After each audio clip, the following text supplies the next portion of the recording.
Sabayan ang kainan ng mga may init, trendy, viral na mga balita. Tumambay sa isang programa na anli ang pagbibigay ng balita at impormasyon. Nasa opisina ka man, nasa labas, nakasakay papunta kung saan. On air at online. DWIZ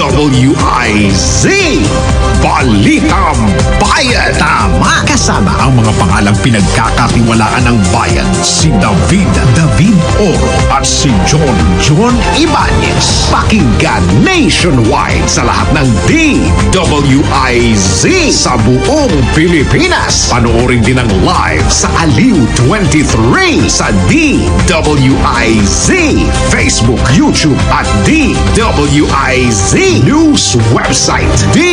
DWIZ Balitang Bayan. Updated, bagong-bago mga balitang wala pa sa wall mo. DWIZ Balitang Bayan. Ito na ang opisyal na tambayan natin. DWIZ Balitang Bayan. 2 araw umanong ikinulong at pinagsamantalahan ng 3 lalaki ang 2 menor de edad na babae sa Maynila. Ang mga biktima na edad 13 at 14 na, nakilala raw ang mga suspect sa social media. Sa ulat ni Von Aquino sa Balitambayan News nitong Miyerkules, sinabing 2 sa mga suspect ang naaresto na sina Alejandro Gerala at Michael Andrade.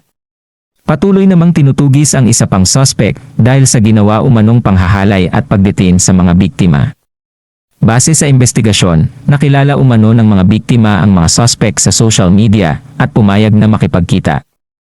Dinala ang mga biktima sa bahay ng isa sa mga suspect sa Baseco at inaya ng inuman hanggang sa hindi na sila pinauwi. Nagkaroon umano ng pagkakataon ang mga biktima na makatakas at nakahingi ng tulong.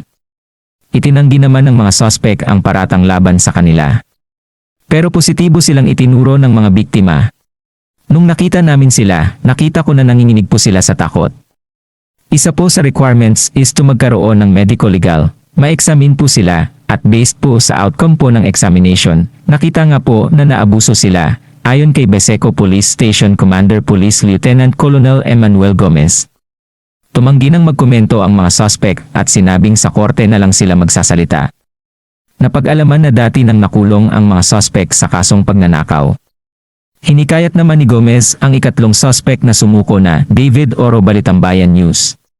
Natambayan natin. DWIZ Balitang Bayan. Patay na nang matagpuan ng isang estudyante sa loob ng kanyang inuupahang kwarto sa Iligan City, ayon sa ulat ng unang balita nitong Huwebes.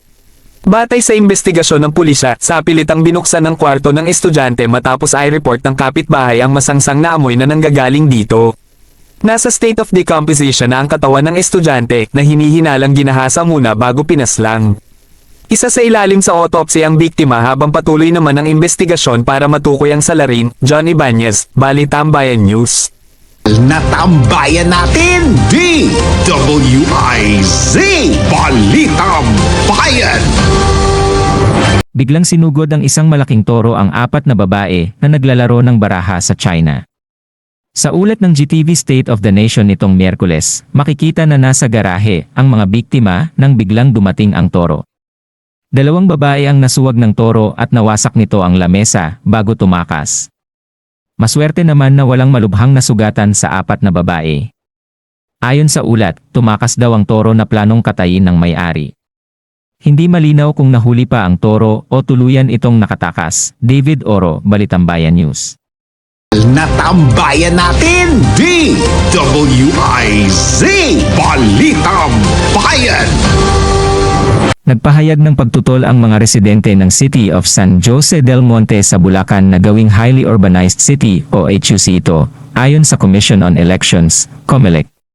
Nalaman ang pulso ng mga Bulakenyo matapos manaig ang no na binoto ng 800 at 20,385 botante ginanap na plebisito na kasabay ng barangay at sangguniang kabataan elections, BSKE, tungkol sa panukalang gawing highly urbanized city ito, malayo sa 600 at 20,707 na bumoto ng yes.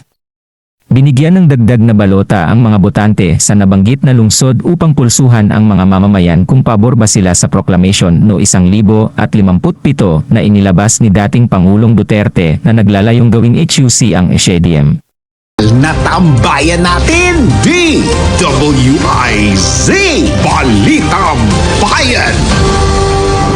Inihayag ng Philippine Institute of Volcanology and Seismology, PHIVOLCS, na walang banta ng tsunami sa Pilipinas matapos umanong yumanig ang magnitude 6.6 na lindol malapit sa baybayin ng Central Chile nitong Martes ng gabi, Oktubre 31. Ayon sa PHIVOLCS, nangyari ang magnitude 6.6 na lindol sa lugar malapit sa baybayin ng Central Chile, dakong 8:34 ng gabi. Mayroon umano itong lalim na 20 kilometro. No destructive tsunami threat exists based on available data. This is for information purposes only and there is no tsunami threat to the Philippines from this earthquake, pahayag ng PHIVOLCS. Dahil dito, wala umanong aksyon na kinakailangang gawin kaugnay ng lindol.